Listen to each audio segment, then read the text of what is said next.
당신 지금 뭐 하는 거야? 그 더러운 노숙자한테 우리 매장 담요를. 매니저의 고함 소리가 식당 전체를 얼어붙게 만들었다. 모든 손님들의 시선이 한 곳으로 집중됐다. 허름한 옷차림의 노인.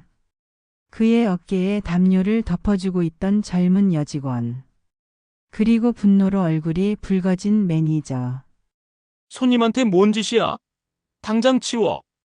매니저가 노인에게서 담요를 낚아채려는 순간 손대지 마십시오. 얼음장처럼 차가운 목소리가 울려 퍼졌다. 노인 옆에 앉아있던 정장 차림의 청년이 천천히 일어섰다. 그의 눈빛은 칼날처럼 예리했다. 당신 누구야? 제 명함입니다. 청년이 건넨 명함을 본 매니저의 얼굴이 순식간에 하얗게 질렸다. 대한유통그룹 전무이사 강민. 이 레스토랑 체인의 실제 소유주였다. 그게 전무님, 제가. 매니저가 말을 더듬는 사이 노인이 천천히 자리에서 일어섰다. 허름한 옷차림이었지만 그가 풍기는 기품은 결코 감출 수 없었다. 제 아버지십니다. 대한유통그룹 회장 강태수. 매니저의 다리가 휘청거렸다. 자산 8조 원대 그룹의 회장을 노숙자라고. 하지만 더 큰 충격은 그 다음이었다. 강태수 회장이 눈물을 글썽이며 여직원을 바라봤다. 당신 이름이 뭡니까? 한수진입니다. 아버지 성함은 혹시 한도훈? 수진의 눈이 커졌다. 어떻게 저희 아버지를? 회장의 목소리가 떨렸다. 25년 전 당신 아버지가 저를 살렸습니다. 그리고 오늘 당신이 다시 저를 사람으로 대해줬습니다. 식당 안이 숨죽인 듯 조용해졌다. 아무도 예상하지 못한 운명의 재회. 25년 만에 이어진 따뜻한 인연. 이것은 한 장의 담요로 시작된 기적 같은 이야기다. 비 내리는 밤 그 시작. 2시간 전. 저녁 7시 30분. 도심 한복판의 패밀리 레스토랑 그린테이블은 주말 저녁답게 북적였다. 가족 단위 손님들과 연인들, 친구 모임으로 가득 찬 홀은 따뜻한 조명 아래 활기찬 웃음소리로 채워져 있었다. 창밖으로는 가랑비가 내리기 시작했고 젖은 아스팔트 위로 네온 사인이 번져 내렸다. 11월 초의 찬바람이 스며드는 저녁이었다. 유리문이 천천히 열리며 두 남자가 들어섰다. 한 명은 30대 초반으로 보이는 단정한 청년이었다. 맞춤 정장에 깔끔한 헤어스타일, 품위 있는 자세. 명품 시계가 손목에서 은은하게 빛났다. 그의 옆에는 60대 중반쯤으로 보이는 남자가 함께였다. 하지만 그 남자의 차림새는 놀라울 정도로 대조적이었다. 낡아 빛바랜 점퍼에는 여기저기 때가 묻어 있었고 지퍼는 고장난 듯 열려 있었다. 구멍난 슬리퍼에서는 양말이 삐져나와 있었고 몇 날을 빗지 않은 듯한 흰 머리는 헝클어져 있었다. 얼굴에는 세월의 무게가 깊게 새겨져 있었다. 입구에서부터 반응이 시작됐다. 식당 입구 근처에 앉아 있던 여성 손님이 본능적으로 핸드백을 가슴 쪽으로 끌어당겼다. 옆 테이블의 남성은 아이의 손을 자신 쪽으로 당기며 시선을 피했다. 아빠, 저 아저씨 왜 저래? 쉿, 보지 마. 조용히 해. 근데 저 사람 옆에 있는 사람은 정장인데. 그러게. 이상하네. 주변 사람들의 수군거림, 손가락질, 불편한 표정들. 청년은 그런 시선들을 의식한 듯 했지만 옆에 노인은 전혀 개의치 않는 표정으로 천천히 걸음을 옮겼다. 마치 이런 반응에 익숙하다는 듯이. 하지만 그 누구도 몰랐다. 이 허름한 차림의 남자가 자산 8조 원대 대한유통그룹의 회장 강태수라는 사실을, 그리고 그 옆에 청년이 그룹의 유일한 후계자이자 전무이사 강민이라는 사실을. 아버지, 저쪽 자리가 좋을 것 같습니다. 강민이 구석의 조용한 자리를 가리켰다. 강태수는 고개를 끄덕였다. 내가 보여주고 싶다던 직원이 누군가? 곧 보시게 될 겁니다. 3주 동안 관찰한 결과 아버지께서 평생 찾으시던 그런 사람입니다. 강태수의 눈빛이 깊어졌다. 바로 그때였다. 어서 오세요. 밝은 목소리와 함께 한 여성이 다가왔다. 20대 후반으로 보이는 서빙 직원이었다. 이름표에는 한수진이라고 적혀 있었다. 놀라운 일이 벌어졌다. 그녀는 두 사람을 발견하자마자 자연스러운 미소를 지었다. 다른 직원들과 달리 노인의 차림새를 보고도 전혀 당황하거나 불쾌한 기색이 없었다. 오히려 걱정 어린 눈빛이었다. 비 많이 맞으셨죠? 어머, 옷이 많이 젖으셨네요.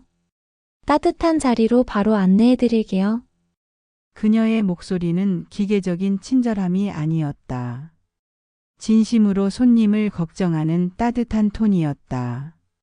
이쪽으로 오세요. 여기가 히터 바람이 제일 잘 들어와요. 금방 마르실 거예요. 수지는 두 사람을 창가에서 조금 떨어진, 하지만 히터가 가장 가까운 자리로 안내했다. 그리고 메뉴판을 건네기도 전에 급히 주방으로 달려갔다. 잠시 후 따뜻한 물 2잔을 가져왔다. 그런데 그냥 물이 아니라 김이 모락모락 나는 생강차였다. 손이 얼음장같이 차가우세요. 이거 드시고 몸 좀 녹이세요. 생강차라 몸 따뜻해지는데 좋아요. 메뉴는 천천히 보셔도 돼요. 강태수는 물컵을 받으며 그녀를 바라봤다. 수지는 노인의 손이 심하게 차가운 것을 확인하자 잠시 고민하는 표정을 지었다. 그러더니 결심한 듯 근처 직원에게 달려갔다. 민호야, 미안한데 창고에 있는 담요 하나만 가져다 줄래? 빨리. 네. 담요요? 왜요? 저분 옷 젖어서 너무 추워 보이셔. 감기 걸리시겠어. 그냥 놔두면 안 돼요? 매니저님이 뭐라고 하실 텐데. 괜찮아. 내가 책임질게. 빨리 가져와 줘. 젊은 남성 직원은 불안한 표정을 지었지만 수진의 간절한 부탁에 담요를 가져왔다. 수진은 그것을 강태수에게 조심스럽게 건넸다. 이거 덮고 계세요. 금방 따뜻해지실 거예요. 걱정 마세요. 그 순간 강민은 아버지를 슬쩍 바라봤다. 강태수의 눈빛에 무언가 깊은 감정이 스쳐 지나갔다. 고맙네. 천만에요. 주문은 천천히 정하세요. 제가 옆에 있을 테니 필요한 거 있으면 언제든 불러주세요. 수지는 환한 미소를 지으며 다른 테이블로 갔다. 강민이 조용히 속삭였다. 아버지, 저 친구가 제가 말씀드린 직원입니다. 3주 전부터 관찰했습니다. 손님을 대하는 태도, 동료들과의 관계, 힘든 상황에서의 반응, 모든 것이 진심이었습니다. 특히 가난한 손님, 노인 손님, 장애인 손님, 그 누구도 차별하지 않았습니다. 강태수는 아무 말 없이 고개를 끄덕였다. 그의 시선은 수진을 따라가고 있었다. 수진은 다른 테이블에서도 똑같았다. 어린아이가 음료수를 쏟자 괜찮아요. 제가 바로 치울게요. 애들은 다 그러는 거예요 하며 환하게 웃었다. 휠체어를 탄 손님이 오자 이쪽이 훨씬 편하실 거예요. 하며 가장 넓은 자리로 직접 안내했다. 도훈 형. 강태수의 마음속에서 오래된 기억이 떠올랐다. 25년 전 자신이 가장 힘들 때 손을 내밀어준 그 사람. 그 따뜻함이 지금 저 젊은 여성에게서 똑같이 느껴졌다. 주문을 받고 주방으로 향하던 수진에게 갑자기 날카로운 목소리가 날아들었다. 한수진 씨, 매니저 박철호였다.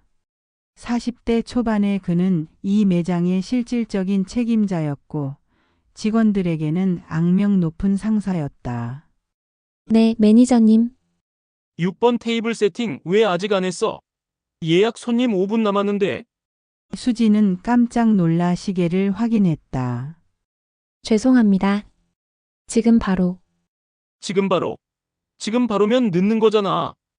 박철호의 목소리가 점점 커지자 주변 손님들의 시선이 집중됐다. 죄송합니다. 손님 한 분이 옷이 젖으셔서. 그래서 박철호가 수진을 가로막고 섰다. 내가 담요 가져다 주고 생강차 끓여주고 자리까지 특별히 골라준 거야? 손님이 추워 보이셔서요. 야, 한수진, 박철호가 비웃음을 터뜨렸다. 너 여기가 뭐 하는 곳인 줄 알아? 복지관이야? 자선단체야? 하지만은 무슨, 저기 저 노숙자 같은 사람한테 우리 매장 담요 덮어주고 다른 손님들 기분 생각은 안 해? 그 순간 식당 안 분위기가 싸늘하게 식었다. 강태수의 눈빛이 차갑게 가라앉았다.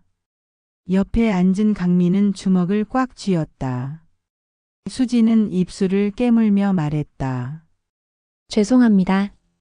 하지만 그분은 옷이 젖으셔서 감기 걸리실 것 같았어요. 그래도 사람인데. 사람. 박철호가 큰 소리로 비웃었다. 그럼 다른 손님은 사람이 아니야? 야, 한수진. 여기가 복지관이야, 식당이야? 내가 사회복지사야. 그래도는 무슨, 감정노동하지 말라는 거 몇 번을 말해야 알아들어. 손님은 손님일 뿐이야. 박철호가 수진에게서 담요를 낚아채려는 순간 손대지 마십시오. 얼음장처럼 차가운 목소리가 식당 전체를 얼어붙게 만들었다. 강민이 자리에서 천천히 일어섰다. 박철호는 처음으로 그 청년을 제대로 쳐다봤다. 뭐야? 손님이 지금 직원 업무에. 제 명함입니다. 강민이 명함 한 장을 건넸다. 박철호가 명함을 받아든 순간 그의 얼굴이 순식간에 하얗게 질렸다. 대한유통그룹 전무이사 강민. 저 전무님, 대한유통이라면 설마. 이 레스토랑 체인의 모기업입니다. 강민의 목소리는 조용했지만 그 안에 담긴 분노는 분명했다. 그리고 방금 당신이 노숙자라고 부른 분은 제 아버지이십니다. 대한유통그룹 회장 강태수. 박철호가 들고 있던 메뉴판이 바닥에 떨어졌다. 식당 안이 순식간에 술렁이기 시작했다. 저분이 대한유통 회장이라고? 헐. 진짜? 그럼 저 매니저 완전 끝난 거 아니야? 박철호의 얼굴에서 혈기가 싹 가셨다. 다리가 후들거렸다. 죄송합니다. 제가 몰라뵙고. 몰라서 사람을 함부로 대해도 됩니까? 강민의 목소리가 얼음장처럼 차가웠다. 그때 강태수 회장이 천천히 자리에서 일어섰다. 허름한 옷차림이었지만 그가 일어서자 주변의 공기가 달라졌다. 감정노동을 하지 말라고 하셨죠? 강태수가 한 걸음씩 다가가며 조용히 말했다. 사람을 사람으로 대하지 말라는 뜻입니까? 그게 아니고. 그럼 뭡니까? 침묵이 흘렀다. 식당 안의 모든 사람들이 숨을 죽이고 지켜봤다. 강태수는 수진을 바라봤다. 이름이 뭡니까? 한수진입니다. 한수진 씨. 강태수의 목소리가 떨렸다. 아버지 성함은 혹시 한도훈 맞습니까? 순간 수진의 눈이 커졌다. 어떻게? 저희 아버지를 아세요? 강태수의 눈가에 눈물이 맺혔다. 알지요. 어떻게 잊을 수 있겠습니까? 그는 천천히 자리에 앉으며 먼 곳을 바라봤다. 25년 전 당신 아버지가 저를 살렸습니다. 식당 안이 완전히 조용해졌다. 제가 아버지 이야기를 들은 적이 없어서 그럴 겁니다. 토훈 형은 그런 걸 자랑하는 사람이 아니었죠. 강태수는 눈을 감았다. 25년 전 저는 모든 것을 잃었습니다. 사업 실패, 빚더미, 이혼. 가족도 친구도 모두 저를 떠났습니다. 거리를 떠돌며 정말 죽고 싶었습니다. 그의 목소리에 깊은 슬픔이 묻어났다. 그때 비가 억수같이 쏟아지던 밤, 을지로 뒷골목 쓰러진 간판 밑에 주저앉아 있었습니다. 그때 당신 아버지가 오셨습니다. 수진의 눈가가 붉어졌다. 작업복 차림에 우산도 없이 빗속에서 저를 일으켜 세우셨죠. 사람이 실패할 수도 있지요. 하지만 마음까지 무너지면 그때가 진짜 끝입니다. 그렇게 말씀하시며 강태수는 눈물을 닦았다. 자신의 점퍼를 제 어깨에 덮어주시고 도시락을 건네주셨습니다. 일주일에 2~3번씩 몇 달 동안 아무 대가 없이 그 따뜻함이 저를 다시 일어서게 했습니다. 식당 안 사람들이 모두 숙연해졌다. 토훈 형이 아니었다면 지금의 저도 대한유통그룹도 없었을 겁니다. 하지만 제가 사업을 일으켜 형님을 찾아갔을 때는 이미 돌아가신 뒤였습니다. 과로와 지병으로. 강태수의 목소리가 메어졌다. 25년 동안 평생의 은인에게 보답도 못하고 그 빚을 마음에 안고 살았습니다. 그런데 오늘 당신이 25년 전 도훈 형처럼 저를 사람으로 대해줬습니다. 수지는 눈물을 흘리며 고개를 저었다. 아니에요. 저는 그냥 아닙니다. 당신은 아버지를 닮았습니다. 아버지는 항상 말씀하셨죠. 사람을 돕는 건 당연한 것이라고. 강태수가 수진의 손을 잡았다. 늦었지만 이제라도 형님의 딸을 만나게 되어 정말 다행입니다. 식당 안 사람들이 모두 눈물을 닦았다. 그날 이후 모든 것이 변했다. 박철호는 즉시 해고됐다. 강태수는 전 직원에게 긴급 교육을 지시했다. 손님은 돈이 아니라 사람입니다. 라는 철학을. 그리고 강태수는 조용히 수진의 삶을 보살폈다. 대학 등록금, 생활비, 작은 원룸 전세금. 모두 익명으로 지원됐다. 수진은 누가 도와주는지 몰랐지만 감사한 마음으로 열심히 살았다. 그 과정에서 강민과 수진은 자연스럽게 가까워졌다. 수진 씨, 커피 한 잔 하실래요? 네. 네, 좋아요. 처음에는 어색했다. 하지만 시간이 지나면서 두 사람은 서로의 진심을 알아갔다. 강민은 수진의 따뜻한 마음에 끌렸고 수진은 강민의 진실한 태도에 마음을 열었다. 어느 가을날 강민은 용기를 냈다. 수진 씨, 저는 당신이 좋습니다. 처음 당신이 아버지를 따뜻하게 대해줬을 때부터, 아니, 그 전부터 당신을 지켜봤을 때부터 당신의 마음에 반했습니다. 수진의 얼굴이 붉어졌다. 저도 사실 저와 함께 해주시겠습니까? 수진은 눈물을 흘리며 고개를 끄덕였다. 1년 후 강민은 아버지를 찾아갔다. 아버지, 수진 씨와 결혼하고 싶습니다. 강태수는 아들을 바라보며 환하게 웃었다.